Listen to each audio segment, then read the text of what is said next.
man, why do you gotta come over here and watch our TV all the time? Oh, my bad. You can't afford one, huh? These just kind of popped out of the camera. Oh. Gina, maybe we should make a baby so your fun bags will pop out. Bang! I'm just excited to be here with the tremendous cast of The Martin Show. So why did Martin Lawrence, the comedic king of the 90s, suddenly stop ruling Hollywood like he used to?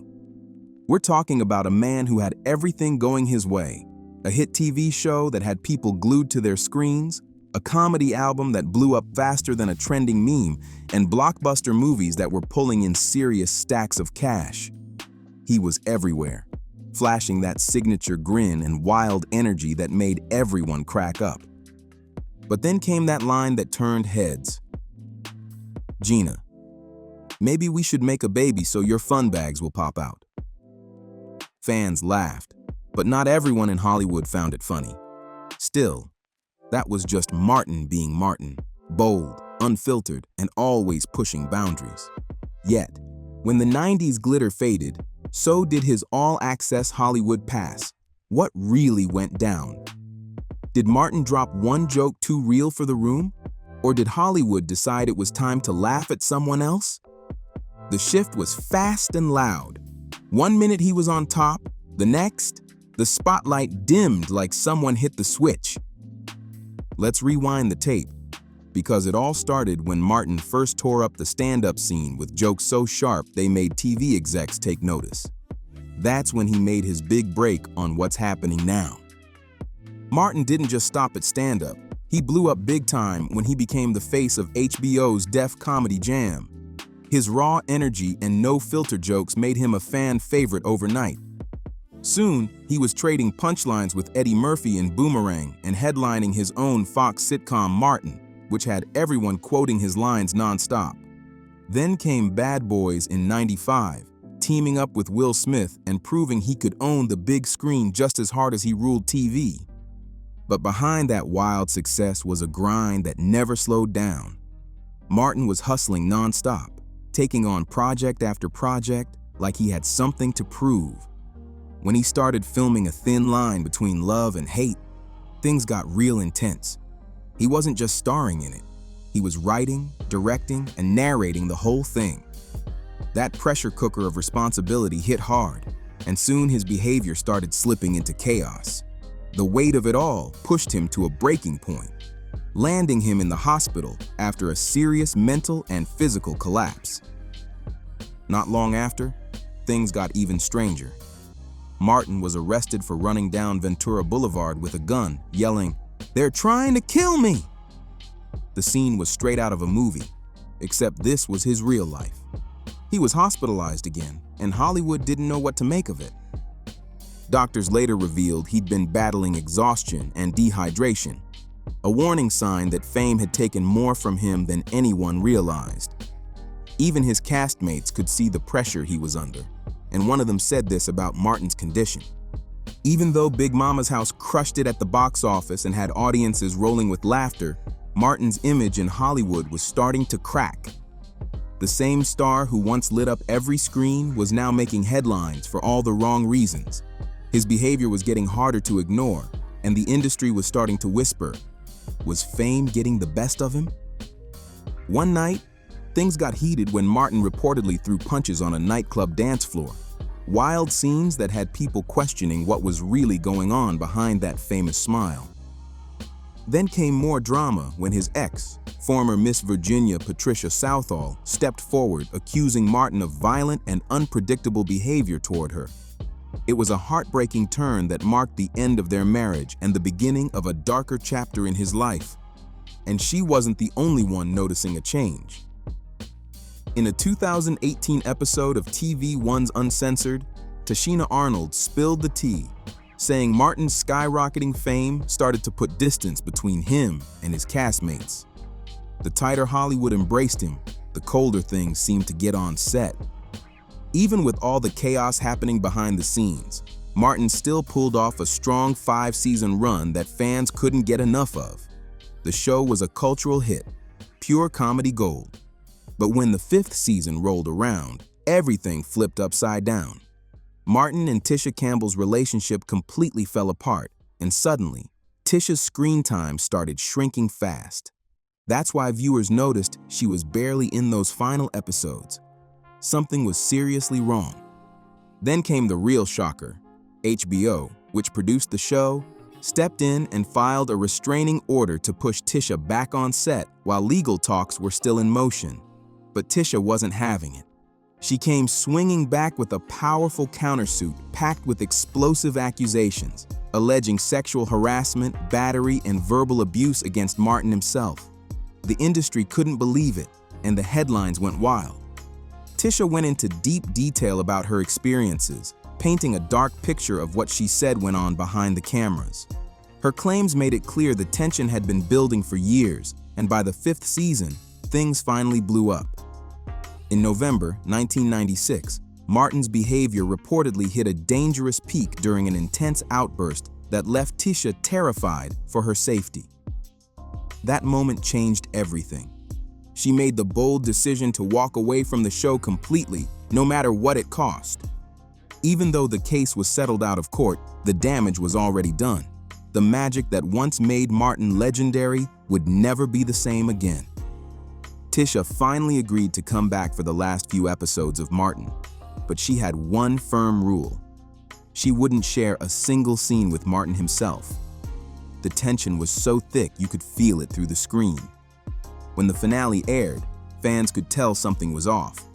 Martin and Gina's chemistry, once electric, was replaced by awkward distance and careful camera work that kept them apart. It was the kind of ending that made everyone uneasy. Martin publicly insisted that he was the one who decided to wrap up the show, brushing off all the talk that it got canceled because of his behavior. But even if that was true, the sudden and strange way it all ended left a shadow over what used to be one of TV's most beloved comedies.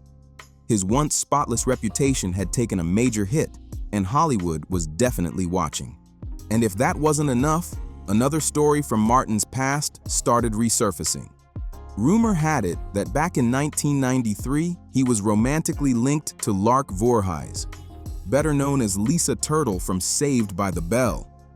She even appeared on Martin's first season as his character's love interest, blurring the lines between fiction and reality. According to People magazine, the two got engaged that same year, but things didn't end smoothly. Lark's Saved by the Bell co-star Dustin Diamond later revealed in his memoir that their romance came crashing down after Martin appeared on the Arsenio Hall show and announced he was engaged to someone else. That twist left everyone stunned. When the Saved by the Bell cast reunited to record audio for the show's DVD, Dustin Diamond revealed something that left fans stunned. He said Lark Voorhees would flinch whenever a man got too close or even raised his voice near her. People started whispering that maybe Lark had gone through something deeply troubling during her time with Martin. The speculation grew louder when, years later, Lark seemed to call out bad behavior in the industry with a cryptic Instagram post that sent shockwaves across social media. She shared a summary of Dustin's book, allegedly written by an anonymous source, and her caption was fiery. She wrote, "ML is, ain't either. Abuse is abuse. These men need to be held accountable for their well-documented actions preying on innocent women. The truth is in the pudding, LV." The post blew up instantly, but then vanished soon after, with Lark claiming her account had been hacked. Whether it was intentional or not, fans couldn't stop talking about it. Martin, however, stayed completely silent, never responding to the claims or the chaos that followed. But behind all the rumors, Martin's personal life was already tangled in drama. While he was reportedly still involved with Lark, he had started seeing another woman, none other than former Miss Virginia, Patricia Southall. Reports say they met in 1992, which means their timelines definitely overlapped. Things moved fast, and by January 1995, Martin and Patricia were married, a picture-perfect Hollywood couple on the surface, but cracks started to show quickly. Their relationship was marked by fiery arguments and clashing personalities, a mix of passion and chaos that didn't fade even as Martin's career hit new highs. That same year, Bad Boys stormed the box office, cementing his superstar status. But behind closed doors, things weren't nearly as smooth. Fame was shining bright, but his personal life was already on shaky ground. Their marriage hit the breaking point fast, and it was messy. The pressure from fame, family, and constant headlines turned their relationship into a storm that neither of them could calm. Patricia later opened up about how drained she felt, saying she was chasing dreams in Hollywood but always coming up short, both as a wife and in her own career. She wanted a peaceful life, but chaos kept showing up at her doorstep. Then came January 1996, right when things were already spiraling, and their daughter Jasmine was born. It should have been a joyful time, but Martin was in the middle of his public meltdowns, and the tension only got worse. Patricia recalled one unforgettable night in September when an argument exploded into something physical. She said Martin started a fight and ended up shoving her. Things got so bad that she and family members had to flee to a hotel in Universal City just to get away from the chaos. By September of that same year, Martin had finally filed for divorce, and Patricia hit back with a restraining order, saying she feared for her safety and her loved ones. After just 20 months of marriage, everything had fallen apart, and now they were battling it out in court over child support and prenups. Patricia didn't hold back either. She reportedly asked for $50,000 a month to keep up the life she'd gotten used to. As for Martin, he didn't stick around long to lick his wounds. He moved on quickly and soon met Shamika Gibbs at a Hollywood event. Sparks flew, but with his track record, people couldn't help but wonder if this would end differently or just be another storm waiting to hit. And to make things even more controversial, some insiders claimed Martin had once joked about men in the industry dressing like women to boost their careers. The whispers just kept growing louder. We all saw how fame can turn on people. Just look at what happened to Tyler Perry. And Martin Lawrence wasn't immune to that same Hollywood roller coaster. Even with all the personal chaos swirling around him, he refused to give up and pushed hard for a comeback. He jumped back into comedies, trying to recapture that old spark that once made him unstoppable. But things didn't go as planned. Aside from the Bad Boys and Big Mama's House sequels, which fans still loved, most of his new films just didn't hit the same. Critics were cold, box office numbers dipped, and by 2011, it felt like Hollywood had quietly turned its back on him. The man who once owned the screen suddenly faded into the background, and people started asking, "Where's Martin Lawrence?" Still, he wasn't done yet. In 2014, he made another shot at TV with Partners, starring alongside Kelsey Grammer, a surprising duo that had everyone curious. But just when things seemed to be picking up, the show got canceled after only one season. Another door closed, and Martin vanished from the spotlight once again. Eventually, he found peace by returning to where it all began, stand-up comedy. The crowds were smaller, the checks were lighter, but the stress, way lower. It was like he finally found a bit of calm in the storm. Right now, Martin Lawrence might just be on the edge of an epic comeback. He stepped back into his iconic role as Marcus Burnett in Bad Boys for Life, and fans went wild. The movie crushed it at the box office and proved that Martin still had that magic spark. Now, the buzz is growing louder with rumors of a fourth installment in the works, and Hollywood insiders are saying this could be the moment that reignites his career in a big way. But here's something a lot of people don't know. Martin was actually banned from Saturday Night Live. Yeah, banned. It's one of those Hollywood stories that still shocks people to this day. Even so, his road back to television has been rocky. He's pitched shows, filmed pilots, and even launched Partners with Kelsey Grammer, but the series barely lasted 10 episodes before getting cut. Still, Martin's never been one to stay down for long, and this next chapter could be the one that puts him right back on top again. But let's be real. Martin Lawrence has never been the type to throw in the towel. Even when the odds were stacked against him, he kept grinding, holding on to the hope that the right project could spark a whole new chapter in his career. One of his biggest chances came with the long-awaited Bad Boys 3, officially titled Bad Boys for Life. After what felt like a lifetime in development limbo, things finally started looking up for the franchise and for Martin himself. When writer-director Joe Carnahan signed on, it looked like everything was finally coming together. The team started tweaking the script, the hype was building fast, and fans were ready to see Martin and Will Smith back in action. For a minute, it seemed like the stars were perfectly aligned.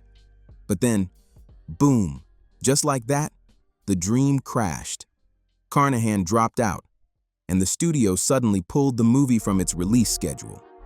The comeback that was supposed to be his big Hollywood revival slipped right through his fingers. Still, Martin wasn't about to fade quietly. In 2016, he made a bold return to his stand-up roots with Martin Lawrence, Doing Time, which premiered on Showtime. It was his first stand-up special in nearly 15 years, and fans expected fireworks, the grand comeback everyone had been waiting for. But sadly, it didn't quite explode the way people hoped. Doing Time got a lukewarm reaction, critics shrugged, and the buzz died down almost as fast as it started. Even so, the fact that Martin stepped back into that spotlight after everything he'd been through proved one thing: he still had the fire, and he wasn't done fighting yet. Every star rides that wave of highs and lows, and Martin Lawrence is no exception. But let's be honest, with an estimated net worth of around $110 million, he's not exactly losing sleep over a few rough years. He's earned his spot in comedy history, and his legacy is already locked in. Still, you can tell he's not ready to hang it up just yet. That spark in him hasn't faded one bit. Who knows? Maybe all this time out of the spotlight was just his warm-up before something even bigger hits. And it looks like that moment might finally be here. Bad Boys 4 is officially set to drop on June 7th, 2024. Fans are buzzing to see Martin back in action, doing what he does best: cracking jokes, bringing energy, and owning the screen once again. So what do you think? Will you be watching Bad Boys 4 when it hits theaters? And what's your all-time favorite Martin Lawrence movie? Drop your thoughts in the comments, hit that like, subscribe, and share button to keep the conversation going.